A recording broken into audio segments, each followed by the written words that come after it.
Hi, I'm Ellie Augsburger of Creative Digital Studios.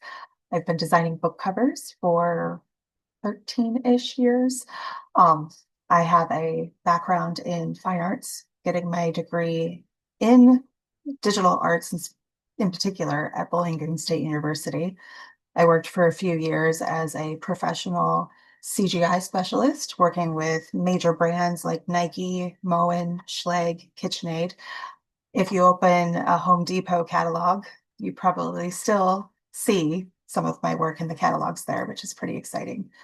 And I was thankfully able to start creating book covers for writers almost by happenstance.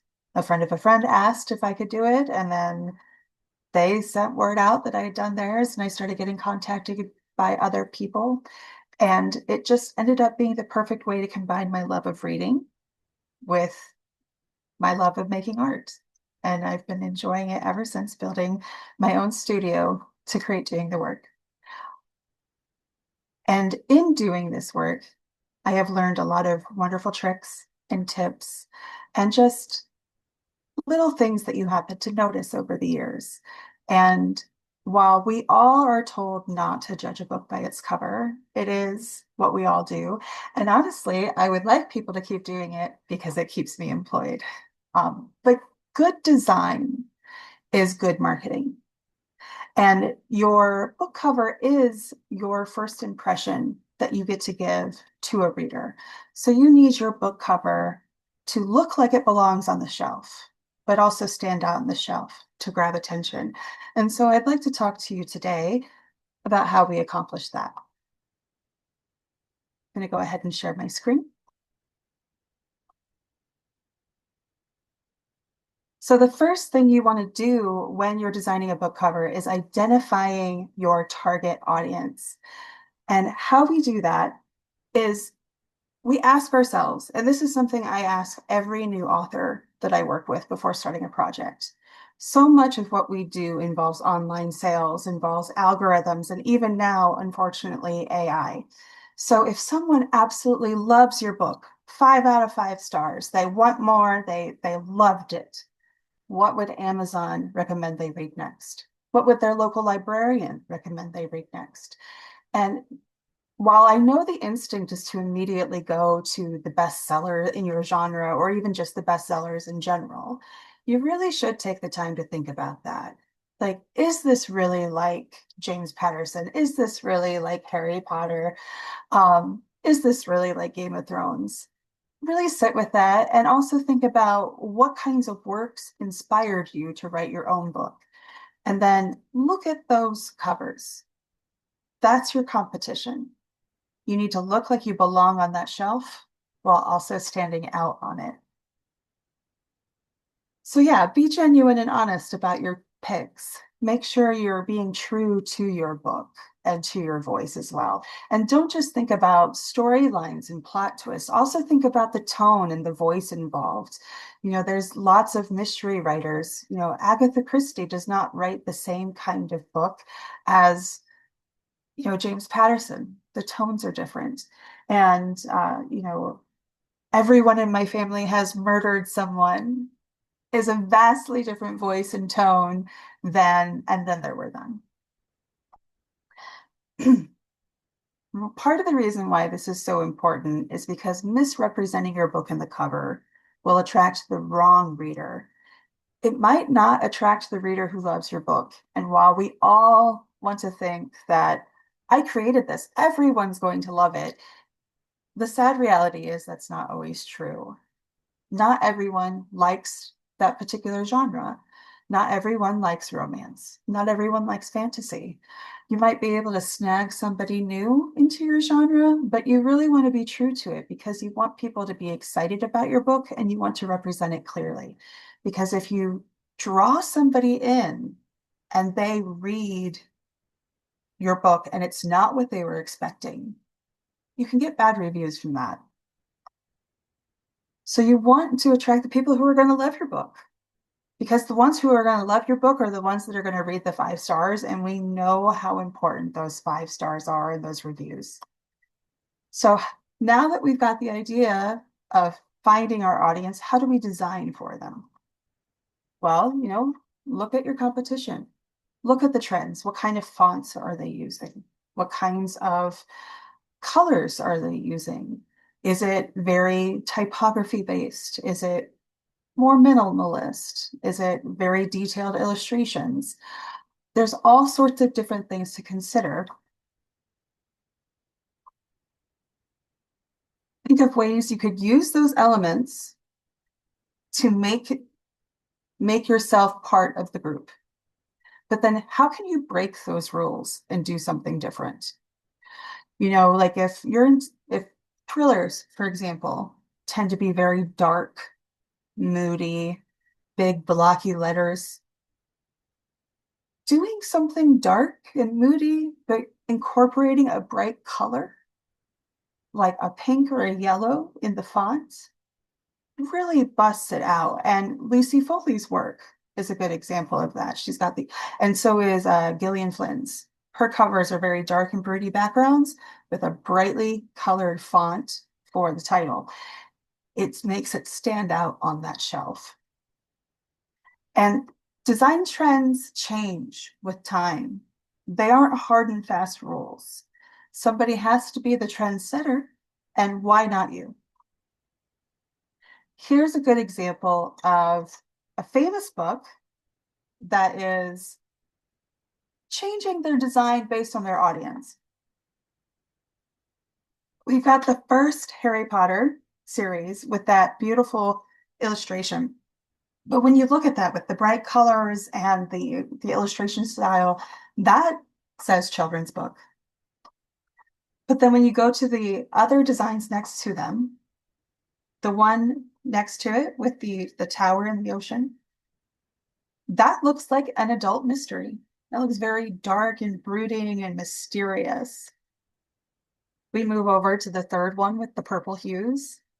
It's an illustrated style, but it's a little bit more sophisticated in its illustration style. The coloring is more subdued.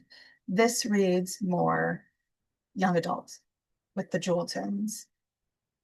Again, reaching a different audience with the same story. And the last one, we've got, again, an illustrative style, but a more sophisticated illustration and a more muted color palette, which is going to attract in a more hipstery adult crowd. All of these designs accurately convey what's inside the book. Prisoner of Azkaban does have some dark themes to it. It does have a little bit of whimsy to it as well. But each of these designs are clearly trying to market this book to a different demographic within the audience. Another example are these famous books. These are the original cover designs for the A Court of Thorns and Roses series, which is completely taken over the internet. I'm sure you guys have seen them or heard of them or maybe even read them. But these are the original designs. And these books were originally slated as YA. You got that beautiful illustrative style, still a little simple to hint at an older audience, but brightly colored, very much conveys the idea of a strong female character and a fantasy, not just with the title, but the elements that they've added.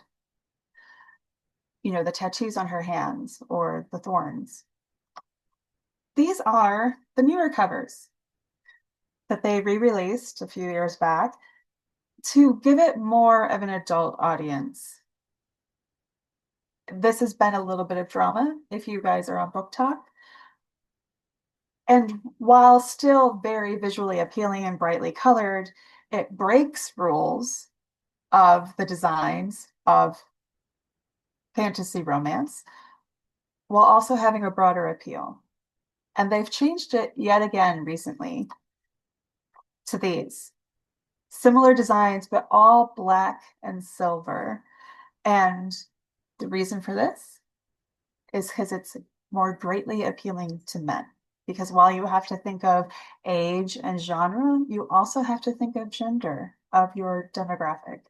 And men traditionally don't like bright pink. So these are different ways too that these very successful books have changed how they market their books via their cover to attract an audience. So, what makes a cover design successful so that you can attract your target audience? You want to get more people.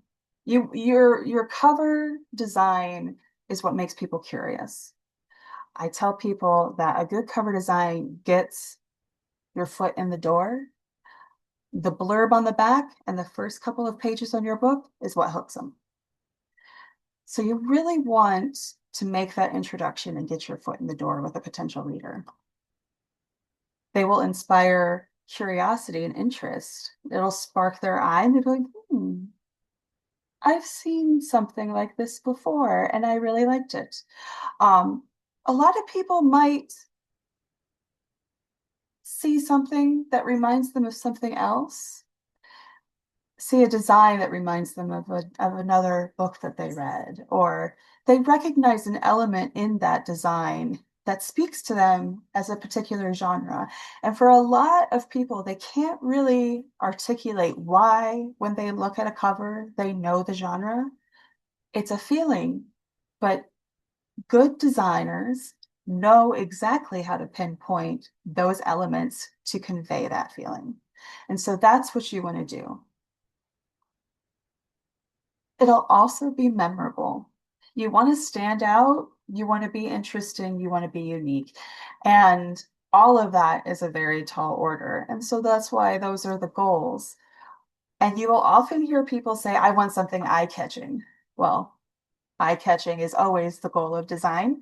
You don't want to design something that people immediately gloss over, but sometimes people can remember an image more than they can read a title or remember the author name. And this meme captures it all. I don't remember what the title is, but it's blue.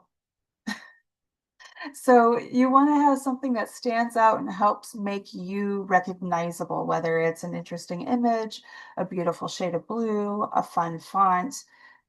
Give people something that they haven't seen before when possible.